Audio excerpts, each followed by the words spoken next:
కూటమి ప్రభుత్వం వచ్చేదాకా ఎలా అనిపిస్తుంది? అంత ఆశించిన రీతిలో లేదు. అమరావతికి సంబంధించి ప్రజలు ఏమనుకుంటున్నారు? అమరావతి గురించి ఆలోచించాల్సిన అవసరం లేదు. మనకు తిరుపతి ఉంది, విజయవాడ ఉంది. ఇప్పుడు వైసీపీలో జరుగుతున్న వరుస రాజీనామాలు ఎటుకు దారితీస్తాయి?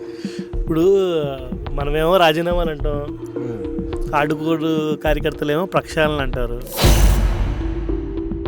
వైసీపీ కూటమి ప్రభుత్వానికి ఏం తేడా ఉండదు అనుకుంటున్నారు? వచ్చాక మటన్ నొక్కడం, బటన్ నొక్కడం, పథకాలు, వాలంటీర్లు, ఈ పదాలు తెప్పితే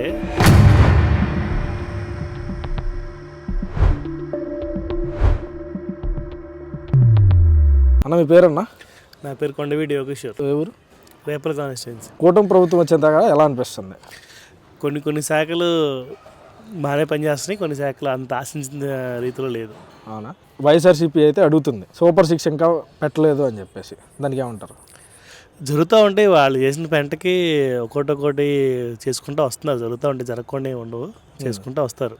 ఆ నమ్మకం అయితే గట్టిగా ఉంది. సో అమరావతికి సంబంధించి ప్రజలు ఏమనుకుంటున్నారు ఏంటి? అమరావతి రాజధాని ఇప్పుడు ఆంధ్రప్రదేశ్లో ఇప్పుడు మనం చూసుకోవాల్సింది ఏంటంటే, ఒక రాజధాని గురించి ఆలోచించాల్సిన అవసరం లేదు, ఒక అమరావతి గురించి ఆలోచించాల్సిన అవసరం లేదు.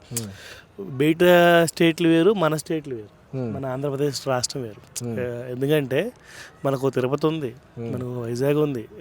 ఇవన్నీ మళ్ళీ జగన్గాడి 3 రాజధానులు అని చెప్పేసి అనుకోవాక, రాజధాని లేకపోయినా కానీ మనం నడుచుకుంటా మా జగన్ రెడ్డి గారు 5 సంవత్సరాలు పరిపాలించాడు.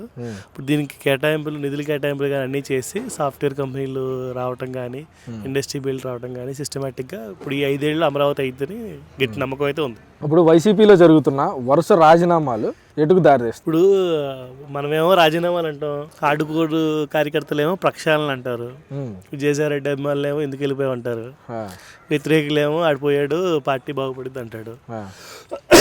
అంతకుమించి పార్టీలో ఉన్న వాళ్ళు కూడా రాజీనామా చేయమన్నారు. మొన్న నేను సోషల్ మీడియాలో చూశాను. నాకు కొంతమంది వాయిస్ కూడా బలంగా చెప్తున్నారు, సజ్జల రామకృష్ణారెడ్డి ఎప్పుడు రాజీనామా చేస్తాడు, ఇంకెప్పుడు రాజీనామా చేస్తారు వీళ్ళు కొంతమంది ఎవరైతే ఉన్నారో. ఇప్పుడు ఆ టైంలో వచ్చిన మ్యాండేట్ని వాళ్ళు మిస్యూజ్ చేసిన వాళ్ళందరి మీద పగబట్టారు, వాళ్ళ కార్యకర్తలే పగబట్టారు. ఆ మ్యాండేట్ ఎవరైతే మిస్యూజ్ చేశారో, జగన్ తప్పులేదని చెప్పి మనం అమ్ముకుంటున్నారు అనుకుంటా, మిగతా కార్యకర్తల్ని రాజకీయ పక్షాలను అనుకుంటున్నారు వాళ్ళు. ఇదైతే మనం ఇంకో పరంగా ఆలోచించుకుంటే జగన్కి గట్టి ఎదురు దెబ్బే. గత 5 సంవత్సరాలు వైసీపీ పరిపాలన, అదేవిధంగా ఇప్పుడు స్టార్ట్ అయిన కూటమి ప్రభుత్వానికి ఏం తేడా ఉండదు? వచ్చాక మటన్ నొక్కడం, బటన్ నొక్కడం, పథకాలు, వాలంటీర్లు, ఈ పదాలు తెప్పితే ఎప్పుడు కూడా రోడ్ల గురించా, నీళ్ళ గురించా, లేదా ఇంకో దాని గురించా మాట్లాడలే ఇప్పుడు. సో ఈ 6 నెలల్లో వీళ్ళు మాట్లాడింది ఏంటి? సంక్రాంతి లోపు రోడ్లు అన్నారు, రోడ్లు వేశారు. మరమ్మతులు అన్నారు, మరమ్మతులు చేశారు. 100% జరిగిందా అంటే చెప్పలేం, కానీ నేను తిరిగిన చోట వరకు అయితే రోడ్లు బాగానే ఉన్నాయి.